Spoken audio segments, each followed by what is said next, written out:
openness is not just about accepting those ideas and being able to hear other people when they speak and at least give it some consideration and thought. It is also being able to be open to what other people are doing with their lives and being okay with it, because they are not you. The only thing that you can control is you. And so you're wasting a lot of time and a lot of energy being angry about how this person spends their spare time or what they do or what they find relaxing. And so that openness to allow people to be who they are, that is a part of openness. Work on you, work on what you can control about yourself and how you react to that situation.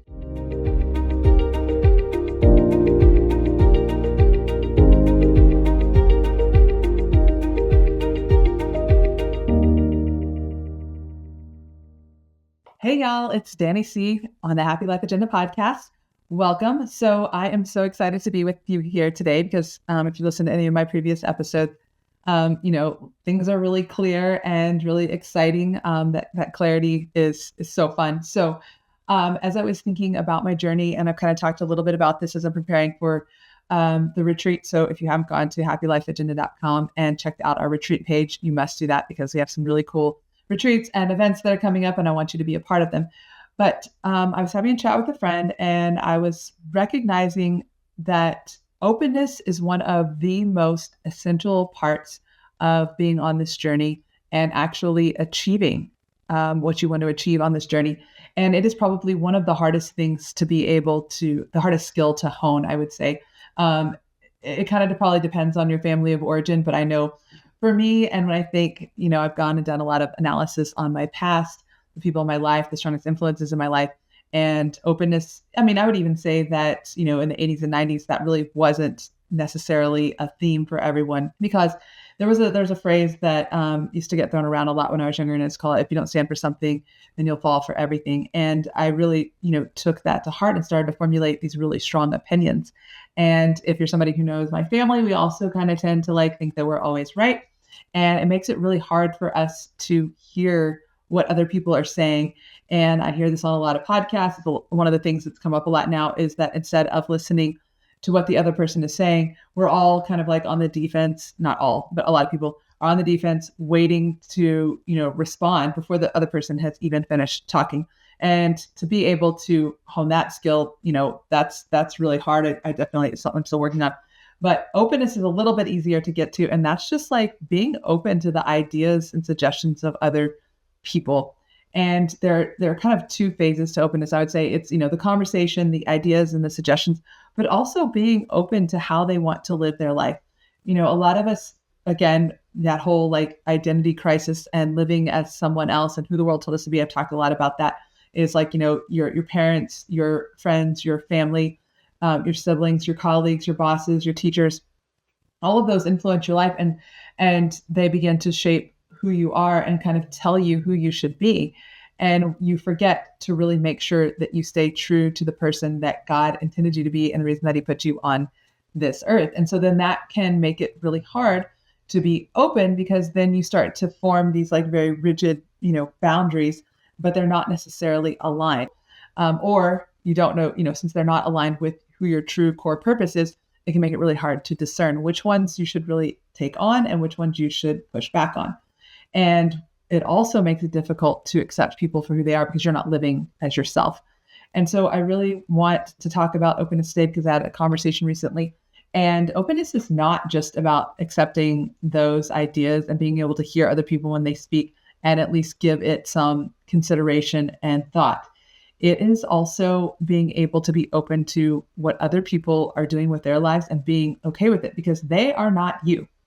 And so I know, when I started on this journey, I kind of went really hard and fast about, work-life balance and family life, because I never really was trying to pursue that for a very long time. And I lived my life in a way that was my career was everything and, nothing else matters. And I really want to succeed. I really want to be at the top of an organization. And I had a daughter and a family, and I didn't really understand how, my priorities were going to shift, and that I needed them to shift, or that I wanted them to shift, because that was going to become something that was so important to me. And so then the way that I looked at the world and the way that I looked at things really changed. Again, that's kind of why I'm on this journey. And so it became like, okay, my priority is no longer work. My priority is now work, but also my family. And I need to find things that align with that value system. And I thought that, the whole world possibly needed to change, which there are still some pillars there because our family lives, our society is kind of hurting, but they're hurting for a culmination of things, not just this one imbalance, so to speak. But that's a digression, which I tend to do. So people listen to this podcast, you're used to it. But that openness of like what you want, if you love work and you love your job and climbing the corporate ladder is what you want to do, that is great. And if you found passion in that, then that's fantastic. And that's what you should be doing. But if you are someone who is looking because you want to find that balance, you want time with your family, you want to help take care of your aging parents, or you want to take care of your kids, or you just want to travel more, that's okay too. And so we have to let people be who they are. And, taking a step back, if you're not on this journey quite yet, or you're still working through pieces of that journey, what other people do with their time is a really good example of trying to hone into what openness really means. So I've talked openly about, I heard a podcaster talk about, he gave up TV and he's going on like 5 years now. And, when you listen to his journey and kind of the challenges that he went through at the beginning, and then, now he even like, if he sees a TV on an airport, he's like, oh my gosh, I can't look at that. And so that one was really impactful for me because he put it in the context of what are you doing with your time? And so TV used to be something that was really pivotal in my life. And now like, it's something that I try to like really, really minimize. I've had to bring it back in more than I thought because it is something that is important to people in my life. But when I was going through that change, I kind of like felt a little bit of anger about people in my household who were watching TV and still made it a priority.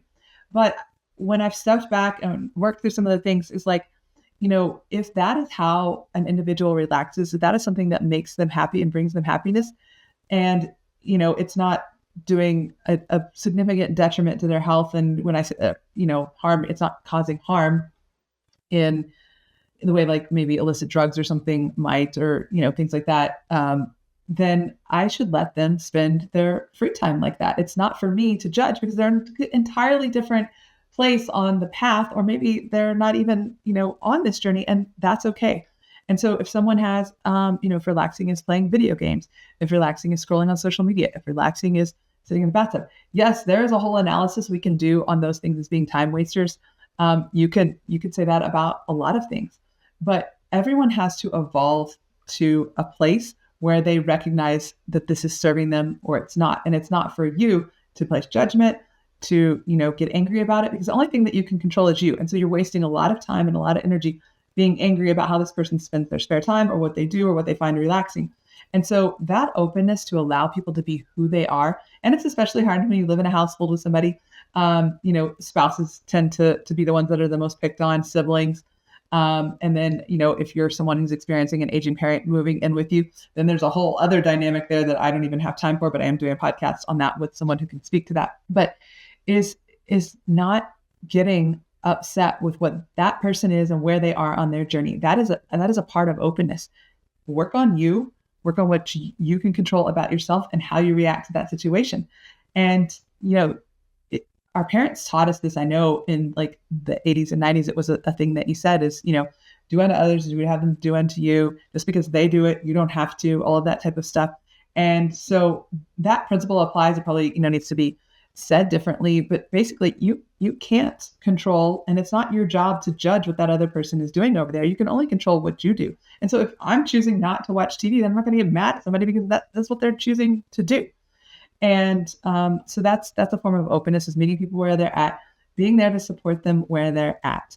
Now, the listening thing, I talked about that earlier, is being open to other ideas and not thinking about what you're going to say or, how you're going to rebut that idea, but just listening to what they have to say, because you'll be surprised and amazed at the things that you will learn.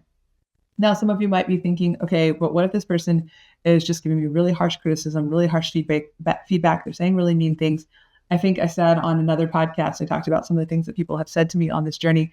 When I was listening to prepare the episode, I think I only said one thing, which is, some people have said, oh, you're crazy. I've heard, you're in la la land, you're super intense, you're obsessive. I've heard a lot of different things. I've even heard, full blown sentences and conversations about like what I should be doing with my business and how I should be doing things this way and how I should be doing things that way. And I was open to those conversations. And I can tell you, if I was the same person that I was a year ago, I wouldn't have been, and I would have taken those to heart and I would have been really hurt. But the thing is that now that I know who I am and I know what my core beliefs are, I know the reason that God put me on this earth, that those conversations were pivotal. I needed to hear that criticism, but not because I needed to take it at face value. It allowed me to kind of flip some pieces of my business and some pieces of where I was going on its head and say, this allowed me to get very clear on why I was doing the things that I was doing and why I was making these decisions. That goes back to that, unique value that only you bring. Why I decided not to watch TV, that's unique to me. Why I spend my free time working out, that's unique to me. Why I'm managing and running my business the way that I am. There are lots of things that formed and came together. Now, are there pieces and things that I can change and tweak? And are there people that are going to give me insight that I definitely needed, that I need to take on and make those changes? Absolutely. And are some of those tweaks and changes going to come as criticisms? And I need to take pieces of that. Now, then you're probably wondering, like, okay, so how do I discern what's the good, what's the bad? How do I not get knocked down by all of this stuff? Well, that's the hardest part, but that's where the listening and stillness comes in. Because when you sit alone with just your thoughts, and sometimes with no thoughts at all, and just listen for God, then you are going to find that the answers come. And it's that flow. It's, if you don't sit in stillness and you don't listen and you're constantly allowing your intrusive thoughts and things to barrage you, you're just going to be running through a to-do list and you're only going to be focusing on the things that you already know. The possibilities are out there and they're just kind of like floating and you have to draw them to you. Sounds a little bit, as we call it, woo-woo, but it really, when I read the Bible to get a lot of answers. I do devotionals, but I also sit in a lot of really quiet stillness with a lot of deep breathing, and it makes a difference. And if you look into the science of it, if you're, don't want to, really put a label on a higher power, then just look at the science. We are living in, a quantum where there are parallel universes. Everything has really, truly already happened. And you just have to draw to you the things that have happened that are for you. And that doesn't mean that all of them will be good. There can be some really hard, challenging things that happen, but those things are often protecting you from something else, teaching you something, showing you how to grow as a person. And again, it's how you react to it, what you do with it, and know that it's happening for you and not to you, that will make all of the difference. So if you are having a lot of friction with the people in your life and you find yourself talking a lot about what they're doing, and this is because this person's doing that, then that's your red flag to be like, oh, wait a second. How can I change this situation? How can I change my perspective? Because it may not be them. It may not be that job. It may not be, a very specific thing that's in your life.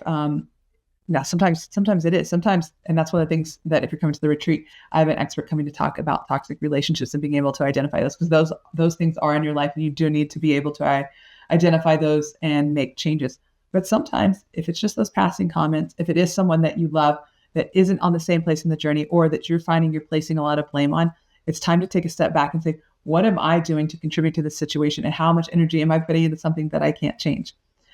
So that's something that was really weighing on me today after I had some conversations. But if you are developing your skills to know who you are, be able to sit and listen in stillness, the phrase know thyself, you're going to be able to open yourself up to a world of possibility, a world of conversations, a world of people, and that's going to change a lot. And then all that knowledge about who you are is going to give you the discernment to know what to do with all of the information that you have now allowed yourself to be open to. And you can ask yourself these questions, what are they really saying? What are my core beliefs? Who am I? What is my true identity? And then what can I get out of this that is a truth? Because depending on how you define crazy or living in la la land, maybe perhaps that's true. But if crazy and la la land by, my definition works for me, then I'll hang out right here. But if it's something that is so far from the truth, but knowing that like, okay, I'm stepping out of a comfort zone, and I'm stepping out of a comfort zone, with people that are very close to me alongside me, and they're not used to this version of this person. So I have to understand what they're saying, what they're experiencing. And I'm telling you that those conversations allowed me to get to this place, which is to know like, okay, I have to respect where they're at in this journey and how they're perceiving this, and know that, when I take the time to have a conversation with God, that I'm still on the right path. As scary as it is, and as much faith as it's taking sometimes, but that's all part of the journey, and I don't want to hide that from you. So thank you for listening today. If you're struggling with openness, know that we have events coming up. So you can go to thehappylifeagenda.com/retreat and be able to see what those events are, what they're about, how you get registered. There's several different options to be able to participate in the event. And there's going to be more and more coming up. I'm going to be partnering with some more amazing speakers to lead the workshops, some more amazing people to have on my podcast. And then just in general, being able to give you those insights, resources, and expertise to live the life that you want to live. Because if there's one thing on this journey that's made it easier, it's being around people and information that is so life-changing. If we can just bring it all together and be exposed to it at the right moments, then it'll create lots of pivotal moments for you. And my goal is for you to write your happy life agenda and be on that path with me. So thank you so much for listening today. If you love this episode, make sure that you subscribe below, follow us on social media, join in on the conversation. And if you want to share your story with me, I would love for you to go to happylifeagenda.com and click the contact us button, fill out the form, and tell me your story, because I'm here for you, and I want you to change your life too. All right, y'all take care, and I'll see you next time.